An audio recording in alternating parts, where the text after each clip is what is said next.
Halo adik-adik semua, apa kabarnya? Semoga kalian selalu dalam keadaan sehat ya. Pada pertemuan kali ini, kita akan melakukan suatu praktikum. Kira-kira praktikum apa ya? Pertemuan kita kali ini, kita akan melakukan praktikum sesuai dengan mata pelajaran di kelas 5. Tema yang ke-9 yaitu benda-benda di sekitar kita dengan kompetensi dasar 3.9 dan 4.9. Pada tema dan kompetensi dasar tadi akan membahas tentang materi. Pasti kalian semua sudah tahu kan apa itu materi? Materi adalah segala sesuatu yang memiliki massa dan menempati ruang. Baik itu benda padat, cair maupun gas. Materi dibagi atas dua, yaitu zat tunggal dan zat campuran. Zat tunggal adalah zat yang terdiri dari satu jenis atau satu macam zat saja. Sedangkan zat campuran adalah zat yang terdiri dari beberapa zat tunggal. Untuk itu, hari ini kita akan melakukan praktikum tentang zat campuran. Sebelum kita memulai, perlu kita ketahui apa saja alat-alat dan bahan yang kita perlukan.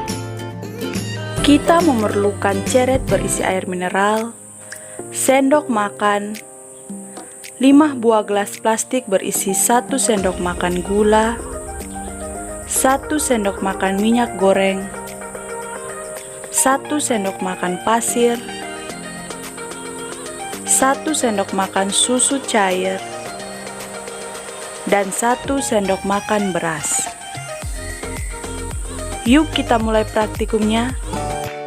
Adik-adik, ini adalah bahan-bahan yang telah kita siapkan. Nah, dari bahan-bahan ini, kalian tahu manakah yang termasuk zat tunggal dan zat campuran? Nah, di sini yang termasuk dalam zat tunggal adalah beras, pasir, dan gula. Mengapa disebut zat tunggal? Karena hanya terdiri dari satu jenis atau satu macam zat saja. Sedangkan zat campuran di sini adalah susu cair dan minyak. Mengapa demikian? Karena sudah tercampur air dan menjadi cair sehingga disebut zat campuran. Sekarang langkah pertama adalah kita tuangkan air ke dalam zat-zat yang sudah kita siapkan pada gelas plastik ini.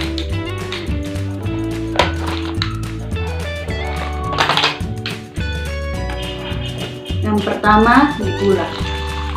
Dengan takaran yang sama ya. Selanjutnya minyak goreng, pasir, susu cair, dan beras. Nah, setelah kita tuangkan, sekarang kita ambil sendok lalu kita aduk secara merata ya. Mulai dengan mengaduk gula sampai semuanya tercampur. Dilanjutkan dengan minyak goreng,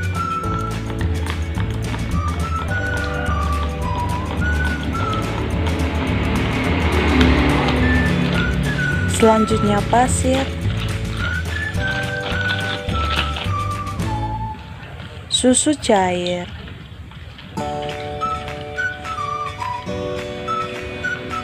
sampai tercampur ya. Dan yang terakhir beras.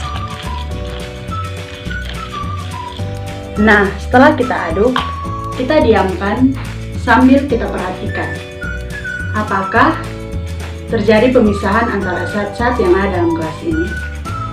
Adik-adik, zat campuran terdiri atas dua, yaitu campuran heterogen dan campuran homogen.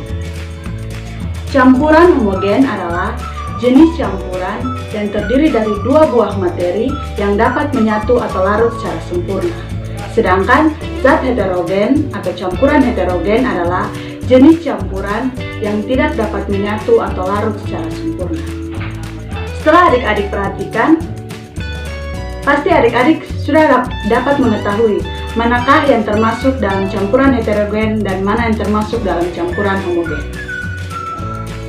Jika adik-adik ketahui, sekarang kita pindahkan masing-masing zat yang ada dalam gelas ini ke tempat yang mana termasuk ke dalam zat heterogen dan yang mana masuk ke dalam zat atau campuran homogen.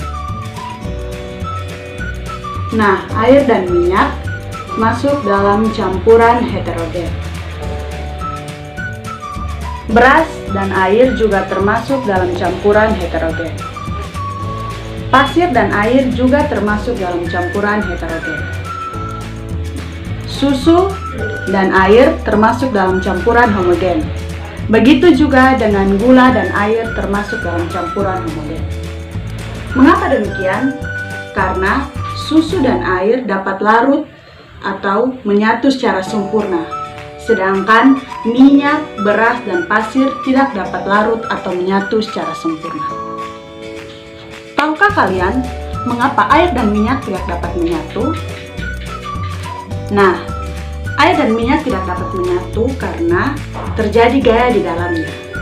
Air itu memiliki kerapatan yang renggang, sehingga dapat menyatu dengan semua zat atau semua materi, tetapi tidak dengan minyak karena terjadi gaya di dalamnya. Gaya ini yang akan kalian pelajari pada materi-materi berikutnya. Oleh karena itu, air dan minyak tidak dapat menyatu. Sampai sini, pasti kalian sudah paham kan? Apa saja zat tunggal dan apa saja zat campuran, dan perbedaan antara campuran homogen dan heterogen. Kalian dapat mencoba praktikum ini di rumah. Sekian dari saya pada pertemuan praktikum kita kali ini. Semoga dapat bermanfaat bagi adik-adik semua. Tetap jaga kesehatan ya. Sampai jumpa.